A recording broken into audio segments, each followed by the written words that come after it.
welcome back to the channel. I'm Isabella and today we are celebrating release week for Everything I Couldn't Say, and I don't know what day it is, but happy release week. And today's video is going to be a little Q&A, my little inspiration for this book, and basically a breakdown of the playlist. So we're gonna start with breaking down the playlist. So when I was writing this book, my friend and sister both suggested a really good idea, which is to base a song on each poem, which is what I ended up doing. But I also created an overall book playlist. So we're gonna go through each of these playlists, but we're gonna start with the overall book playlist. So there are 43 songs in here apparently, and probably these will continue either being added to, depending on if I feel like certain songs like fit with the vibe of the book. But in here, I have a lot of self-love and sad songs. So some of those include like Breakaway or Because of You by Kelly Clarkson, Jar of Hearts by Christina Perri, This Is Me Trying by Taylor Swift, I Wish You Cheated by Alexander Stewart, You Made Me by Kelsey Lamb, and many other songs. So all of these songs I feel like resemble really well with this book, because it's all about like either something sad that happened, a breakup, or just something that you don't want to be true but really it is the truth and you just don't want to accept it, which is basically like, I guess, the entire character arc for our persona. So our persona, she has gone through this really traumatic experience of manipulation, and she doesn't want to believe that she's being manipulated or emotionally used, I suppose is the word. But throughout the entire book, you see her repeating patterns and falling back into a cycle when she slowly tries to break out of it.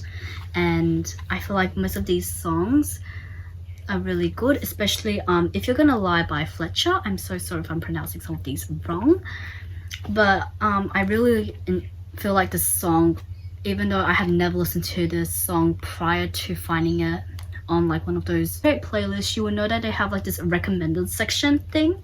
I found it through there and it just fit the book so perfectly.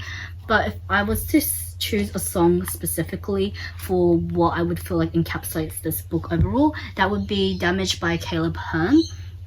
I absolutely love the chorus. I feel like it fits so well with the story. And yeah, that's basically the entire book playlist.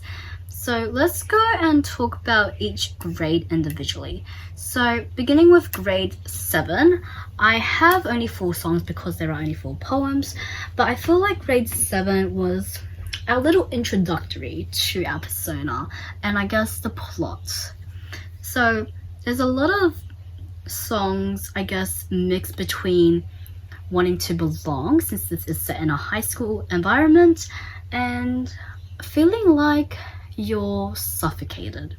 Grade 8, I feel like, is when we get to see a bit more of her behavior and her, I guess, faults. It's also the first time we will see her fall into the pattern that she's slowly going to fall back into, and she won't be able to, I guess, really get out of until the end. Grade 9 and 10 I feel like are pretty similar when it comes to music and also in terms of story, because it's when you're just watching her try to break the cycle and, I guess, emerge from the depths that she's slowly fallen into. So grade 9 and 10 are pretty, I guess, I wouldn't want to say different, but it is definitely very similar, but different enough that you can, I guess, understand more of her character. Also towards the end of grade 10 we get to see a shift, and that shift is slowly developed further in grade 11. So as you move down, or as you get older in a way throughout the book, you're gonna see more promising songs, more happy songs, and I guess less sad hits, as we can call it. But then there will be occasional sad songs because they just fit the poem so much better. They do improve and it kind of just falls in line with the story. My favorite playlist personally would have to be grade 8. I just like the songs in that playlist a lot, and there's only 10 songs, I believe. I really love these songs because I remember listening to them when I was in high school and really loving the lyrics as well, because they felt so applicable to like so many situations that I experienced during high school. So I feel like it was only fitting to include those songs again when you're writing about like a high school experience. So maybe that's why I really connected to this playlist the most. But also overall, I feel like these playlists, this one particularly grade 8, is like the most memorable for me when it comes to remembering what I had to like go through in high school and what I ended up, I guess, coming out of. So it was definitely probably the most memorable. So now we're gonna move on to what inspired this poetry collection. And even though I have repeated this so many times, you can always go and listen to the full explanation in episode 1 at the end during the Q&A. But just a quick breakdown of what inspired this book, Everything I Couldn't Say. I got this idea literally on the 26th of July 2023, and I knew it was going to be a cathartic and reflective poetry collection, but obviously that is no longer true. I mean, it is still kind of reflective, like some of these things actually happen, but most of them are fictional. So majority of this book is going to be a fictional event, but there are some parts of what actually occurred in my life, because I feel like every writer's like life experience will influence their writing in some shape or form. And for me, I feel like I sprinkled in a few things that actually occurred to me in school, which I think makes some of these poems quite funny and memorable, because I just remember them happening, but then they don't actually happen the same way as they happened in this book. So it's kind of funny going back and being like on the other side and just knowing that it's kind of ironic, because not everything that I wrote about actually occurred in real life, but they were based on something in real life or like certain sections. So I wanted to explore high school and struggles that students could feel, especially when it came to relationships or love. I definitely built my brand and poetry based on love and heartbreak. I feel like that is a really common poetry topic, but I didn't want to like narrow myself down to like romantic love. So this is a self-love book, I can say that much, but I don't really know how to explain the rest of this, because I feel like I already explained it so many times that it's kind of just like, I feel like I'm repeating myself over and over again. But I was thinking of a black mouth thing, which is originally what that black smudge was meant to be. It was going to be like something to block the character's mouth originally, but then we kind of changed it. And I always knew that this blurb, which says, "I was a quiet girl blackmailed into silence," that was actually going to be the opening line of one poem. Surprisingly, it became the blurb. Okay, I just got interrupted because someone just called me, but I'm so surprised that this blurb ended up becoming our like blurb, I suppose, because I always thought it was going to be the opening line. But I guess when I was writing it, it just didn't occur to me that like it didn't feel like a fit in anymore, and it kind of encapsulates the entire book and why I wrote it too, because this collection was inspired by a fear of silence. So after this, I ended up telling my cover designer, who is also one of my best friends, and she helps me flesh out ideas sometimes, like my sister. So I told her, and she was telling me how she thought of like a fancy but really pretty yet dark diary lock type of book, and we discussed this on our way to English. So feels like it was really fitting. We weren't learning poetry at the time, we were doing a comparative text analysis thing, but it was really funny, and I absolutely loved the idea of like a dark diary type of thing, which is why we ended up designing this border, because that's what I think of when it comes to a diary. And I always knew I wanted this like black smudge thing to be there. The letter was actually later introduced, but that kind of like refers to some of the imagery we have in the book, so that's why there's a giant envelope there. But yeah, that's basically what inspired the book, a random thought of me having the blurb in my head, which I thought was the opening line, and that is that. Okay, so for our Q&A for Everything I Couldn't Say, it's kind of going to relate to the book and also just like personal author related stuff as well, so you get to know me more a little bit as well. And we only have 17 questions, and yeah, let's just try and get this done like a rapid fire section, because I feel like this video is already being super long. So question 1 is, what did you learn when writing the book? I learned that I should definitely trust my editing skills a lot more than I did. I actually went into this book believing I was gonna pay almost $3,000 for an editor, and I was willing to pay for it. But then I remember that I did spend many years learning how to edit, copy edit, developmental edit, and proofread, of course. And proofreading was always my strongest. It has always been my strongest skill when it comes to editorial stuff.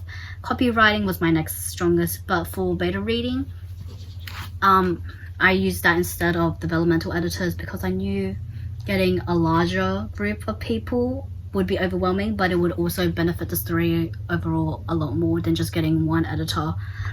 So I knew I was never gonna hire a developmental editor, but I thought I was gonna hire like a copy editor and potentially a proofreader. So I definitely didn't doubt that their quality would diminish my story, but I doubted myself as an editor, because I never saw myself editing this book like so well. But obviously, as I kept writing and editing and revising, I knew that I had the skill sets to edit this book, but I was just scared. So I continued to edit other works that weren't part of this book, so it kind of helped me build my confidence, I guess. But yeah, I am definitely grateful that this book helped me trust myself more when it came to editing and being an editor in general. But I do not work as an editor at all. This was just something I developed back during my English courses. Question 2, what surprised you the most? I feel like what surprised me the most, definitely when it came to this book, was the difficulty it would incur when it came to formatting with Microsoft Word and Draft to Digital, because they weren't easy to figure out, especially when you're using a template that no one else designed, but you're using one that you're literally designing as you're going. And it was so hard to get all the dimensions right and just make sure it looked good and I guess professional. So yeah. And also, as you know, when you flip through the first couple of pages, they don't usually have like the header info or book numbers. Trying to get that done properly was a pain, and I definitely felt like that surprised me so much, because I did not expect for any of that to take the longest, but it did. So there was that situation and lesson learned. Question 3, what does the title mean? So as I said earlier, this is a collection inspired by Silent Sphere. So everything I couldn't say, and I feel like the blurb kind of gives it away. I was quite girl black mode to silence, obviously someone who could not speak up, and yeah, they struggle to voice their opinions. So I feel like that's pretty self-explanatory, and we don't really need to delve so much into it. Question 4, what do the words writer's block mean to you? So quite ironically, I am currently experiencing writer's block. So I'm working on book 2 right now, which is not in any way connected to this book. So book 2 in overall for my career is going to be another poetry book, but I'm struggling to write, and it's not even just that book. I'm struggling to write a lot of other books as well. I feel like I don't know, writer's block to me is just like a creative obstacle that you need to push through. And personally, I've been trying to use sprints to get back into writing, but also I'm trying to make writing fun for me. And I just want to keep it like not as career-like as possible, because this was always a hobby in the beginning. I want it to still feel like a hobby in a way. Question 5. What is the most difficult part of your writing process? Draft 2. That is an easy one. There's no hesitation when it comes to that. Draft 2 is my least favorite draft. It is also the hardest draft I find.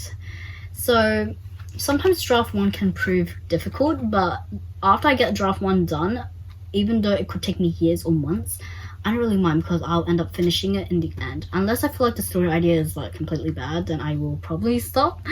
But draft 2 is my least favorite draft. It's always the draft that takes me the longest and the draft that I dread to ever have to do.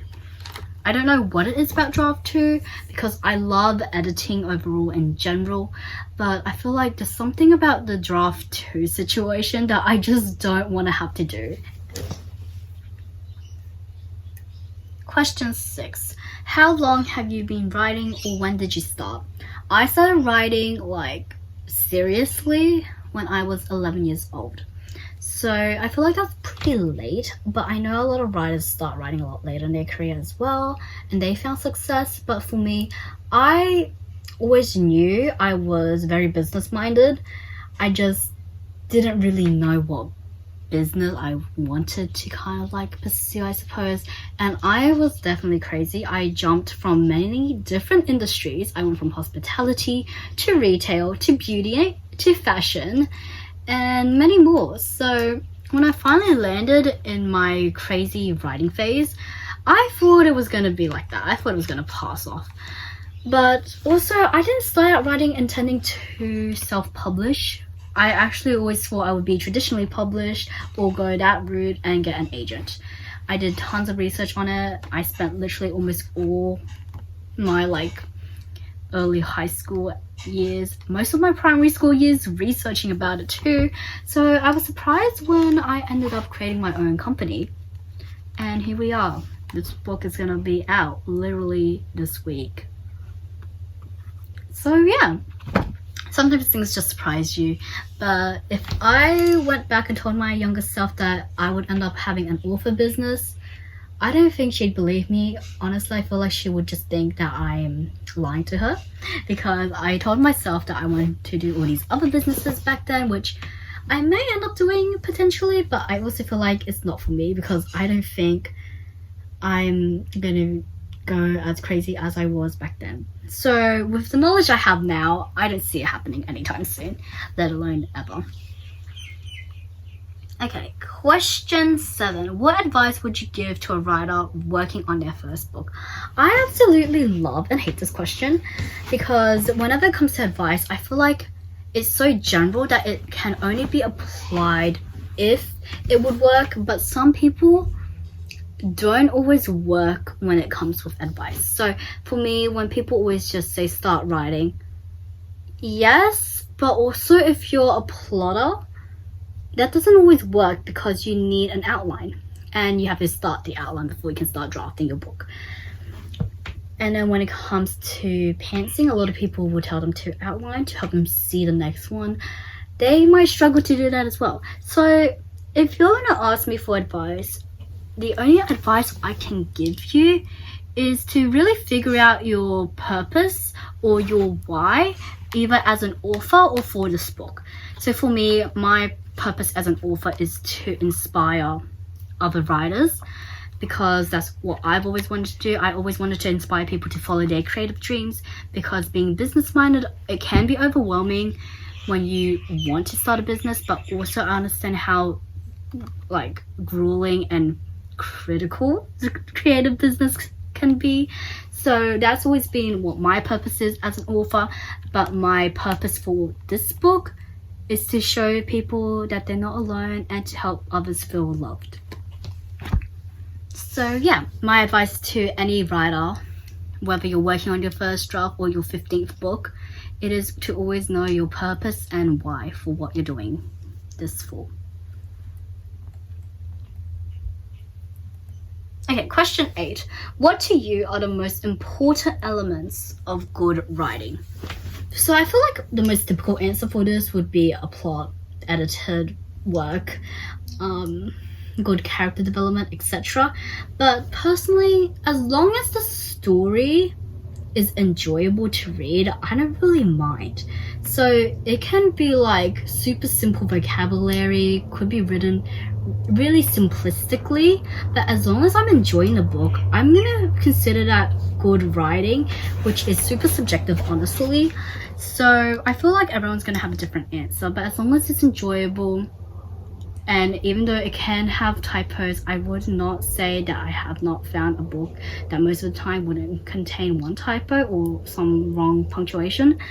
but as long as the writing is enjoyable to read or the story is fun, I'm honestly gonna be fine with it. I'm not that picky when it comes to books, but I do not rate books so highly either. Okay, question 9. When did you first call yourself a writer? So I started writing back when I was 11 years old, but I didn't consider myself a writer until I was like 13. Like literally a couple months before I turned 14. So there was like about a 3-year gap between when I first started writing and when I started to seriously think I could be considered a writer. So yeah, I feel like everyone's on their own journey for that one, so don't take my 3-year base gap as anything, because you could be considering yourself a writer from the first day. Question 10. How do you use social media as an author? So, as you know, I am an author now, or a poet technically, and I also am a digital creator.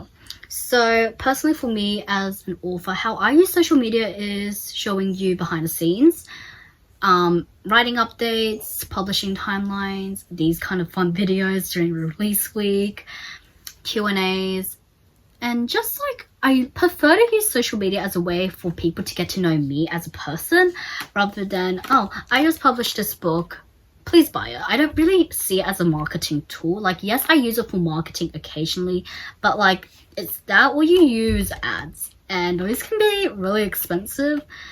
So I always love social media for the community aspect. And like I said earlier, my purpose as an author is to inspire people to write. So I like to document my journey, not only for myself to remember, but also to inspire people that they could also do the same thing.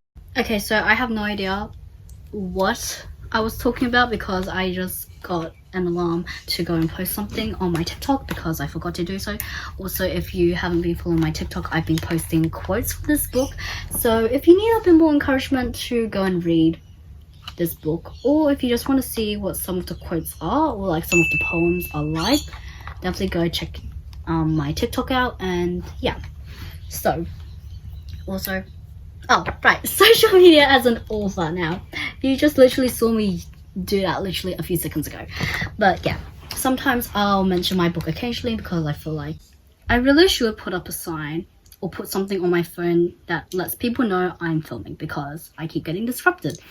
So back to how I use social media as an author. Apart from connecting with the community and giving you glimpses into my life and what I do as an author or digital creator, I also use it to help market my books because social media is free and literally almost everyone uses it. So you're reaching quite a large audience. But also I use social media to build my portfolio. And originally I was going to go into a marketing degree back when I was in year 10. So I used social media to help build my skill set when it came to marketing, analytics, creating posts, etc. But yeah, that's how I use social media as an author. I use it to share my work and to connect with others. Question 11. What's your favorite and least favorite part of publishing?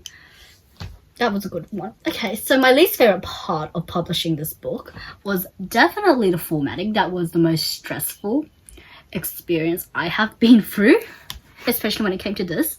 And my favorite part was probably editing all the proofreader feedback in, because it was like it was done and I was so happy that the product was finished. And even though I didn't have a physical copy like this, I was so happy that I had basically written, edited and proofread an entire book. So it felt pretty surreal, and it still does feel surreal. Like sometimes I read this and I'm like, this is not my work, this doesn't feel right, but I literally vlogged the entire process, so I feel like watching it doesn't even like consolidate the fact that this is my own work. So yeah. Question 12. What would you say to an author who wanted to design their own cover? Honestly, go for it. If I had any artistic skills when it came to digital art, I definitely would. Or when it comes to Photoshop, I would do as well. But I don't have those skill sets. I started developing them, then I completely forgot them because that was all the way back in year 5. I am literally going to be first year of uni soon, so that's like over 8 years, something like that, I think. If you want to go for it, do your own cover and self-publish that book, I completely support you. But I would definitely recommend learning about cover design, because there are some things that you may want to learn, especially when it comes to different genres. So something I do almost regret, but like I don't regret at the same time, but I would consider a mistake when I published my book, was the title is so small. I feel like it's really hard to read if you're not holding it close. So I feel like if I'm holding it like this, you may not even be able to read it. But that's like the one thing I definitely forgot to consider, because when I was creating this on my software, I definitely zoomed up into the picture so often that it didn't process in my head that this was going to happen. So definitely consider that, and definitely test it quite often. Question 13. What part of the book did you have the hardest time writing? So surprisingly, the hardest part for me to write was actually the ending. And not because I didn't know what the ending was going to be, it was more like I didn't know what the right words were. So I was really particular. I wanted my first draft to be as clean as possible. I wanted it to be as concise as possible as well. So it was really, I guess I overwhelmed myself. But also I'm really particular with how things are. So I really wanted the ending to be really good first go around. Obviously it wasn't. I did edit it quite a bit. But most of the poems stayed pretty much the same. And also in the end, there were a lot more harder topics discussed. So I wanted to get that portrayed correctly, and I wanted it to be as realistic as possible. Question 14. What part of the book was the most fun to write? There was this one poem that I absolutely loved writing. I'm not so sure what part it's in, but if I can find it. Okay, it's in grade 8, and this is my favorite poem. It is super long. It's one of my really long poems, but it was one of my faves to write, and it's called A Waterfall. And I'm going to read a bit of it to you, but I'm not going to read the entire thing because it's quite long. And yeah. A waterfall. You happened again. All over again. I thought the tricks were over, but I was living in a fairy tale while you wrote those lies into reality. A ruthless, tyrannical reality. You like breaking my trust and trying to earn it again. Why did I let you get to me? Why did I keep trusting you? Was I attached to our more fragile than glass friendship? A see-through, uncomplicated glass? I ran towards the waterfall over the cliff, feeling the pull of the current reach out and drag me in. You held my arm, fighting the current, bringing me into your embrace and running towards a newfound target, no longer the finish line. And I'm going to stop there because I feel like we've kind of spent a little bit too long on this question, but that was definitely my favorite poem to write, and it was the most fun to edit as well. That poem has changed dramatically since draft 1. Question 15. What is the significant way your book has changed since the start of draft 1? Well, apart from me telling you that poem has changed dramatically, I feel like the beginning was definitely the most impacted when it came to editing. I definitely edited the beginning a lot, and I tried to make the setting a lot more prominent and the themes, and I feel like the beginning was the most significant change in comparison to everything else. The end was probably the least affected. Question 16. What was your hardest scene to write and why? There is this one part in the book, and I think I combined it again. So I had these two poems that felt apparently really similar according to my beta readers. When I read it, it didn't feel that similar, but then after a while, I realized what they was trying to say to me. So I ended up combining those poems. I cut the weaker one, and that scene was definitely the hardest to write. I don't know where I ended up combining it into, but it's towards grade 10 and 11. So I'd say somewhere around here. But I'm not sure where that scene actually went or what that scene really encompassed at this point, but it was really similar in ideas, and it was all about like the cycles being repeated and the patterns she was experiencing. Okay, and our final question for this little Q&A and this video is, what was your favorite writing snack or drink. So I don't really have a writing snack. I haven't found one yet, but my favorite writing drink is definitely iced tea. I am a tea person rather than a coffee person. I've never actually had coffee, so maybe that could change. But I feel like sometimes the smell of coffee, it's refreshing, but sometimes it can also make me feel sick. So maybe if it wasn't as strong, I might try it. But as of now, I have not had coffee before in my life, so I definitely stick to tea. And my other favorite writing drink is super basic, but it's water. I drink water all the time. It's literally how I procrastinate as well. So if I'm ever doing a crazy task or like something that's super important, you won't usually see me keeping a water bottle with me, because I know I'll just drink my entire bottle to procrastinate, to fill it again, and to do the same pattern. That is it for this video. Happy release week to everything I couldn't say. And I'm not sure when this video is going up, but if not, you can get this book if you haven't got it already. It should be available on all the vendors or retailers. And yeah, that is basically it. Until then, I'll see you tomorrow for another video for release week. Stay healthy, stay happy, and I'll see you in the next one. Bye!